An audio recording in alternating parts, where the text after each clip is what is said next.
Krug's golden rule is right there in the title. Don't make me think. The moment a user has to pause and wonder, wait, how does this work?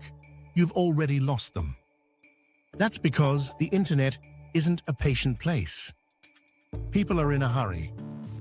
They're not reading every word. They're scanning, hunting for the first thing that looks useful. And here's the shocker. They'll usually click the first decent option they see, not the perfect one.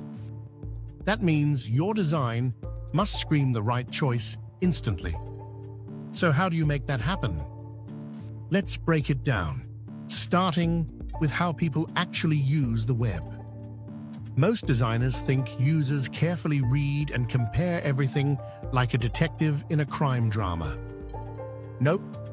Users behave more like someone late for a train. They're scanning signs, looking for something familiar, and sprinting in that direction. That means you can't rely on them reading long paragraphs or figuring out clever design tricks. You have to make things obvious, almost painfully so. That's where visual hierarchy comes in. This isn't about making things pretty, it's about guiding the eye. Use headings that stand out. Group related items together. Make the most important stuff bigger, bolder, or more prominent. Use bullet points instead of dense blocks of text. Highlight key terms. Your goal is to make the page scannable, so the user's brain instantly knows where to look without conscious effort. Next, minimize choices. Humans hate too many options. It's called decision paralysis. If your menu has 15 links, your form has 12 fields, or your homepage has 6 competing call-to-action buttons, you're overwhelming the user. Every choice forces the brain to spend energy, and the more energy they spend, the more likely they are to leave. Krug's advice: cut ruthlessly. Keep only what's essential. And if you're not sure something is essential, it probably isn't. Navigation is the next big one. Think of your site's navigation as a GPS. It should always be clear where you are, where you can go, and how to get back.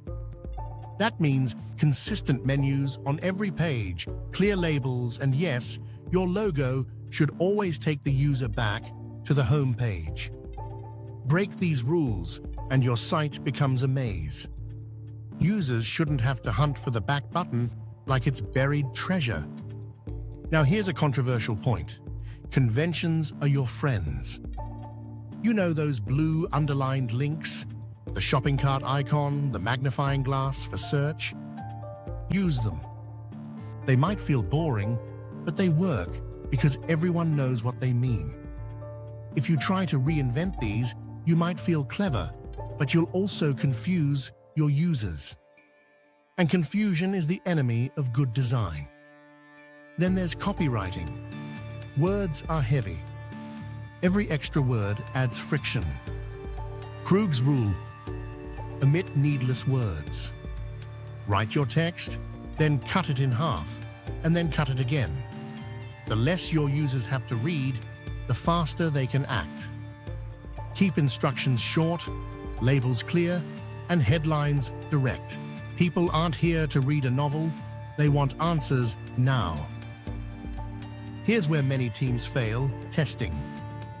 They design based on assumptions, launch, and hope for the best. Krug's advice: test early, test often, and don't overcomplicate it.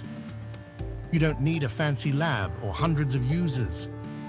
Even testing with 5 people can reveal 80% of the problems. Sit them down, watch them use your site, and note where they struggle.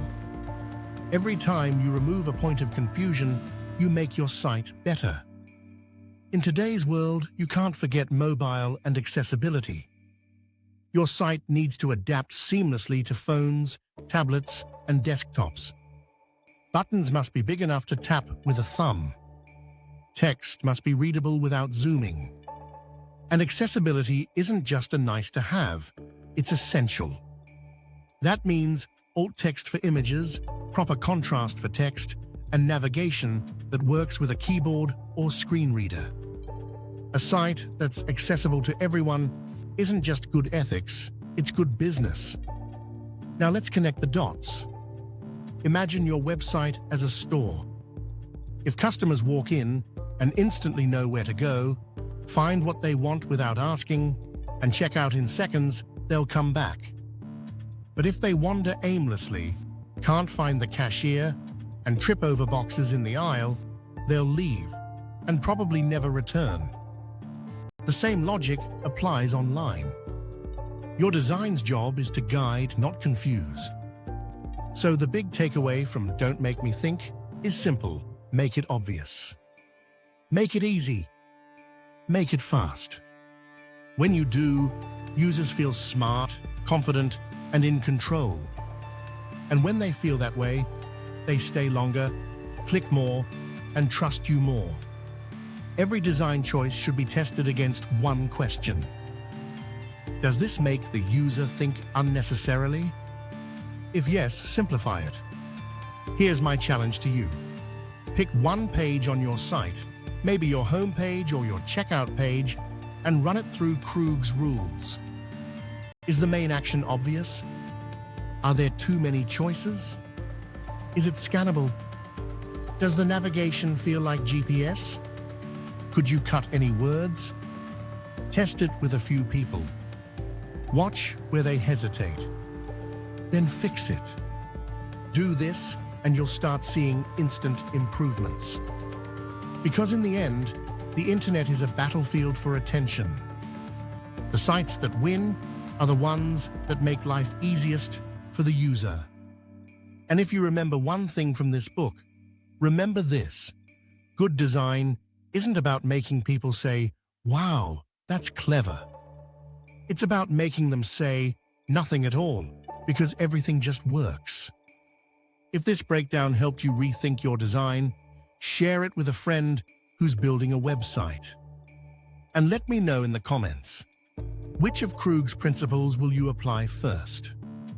The fewer people you make think, the more people you'll make stay.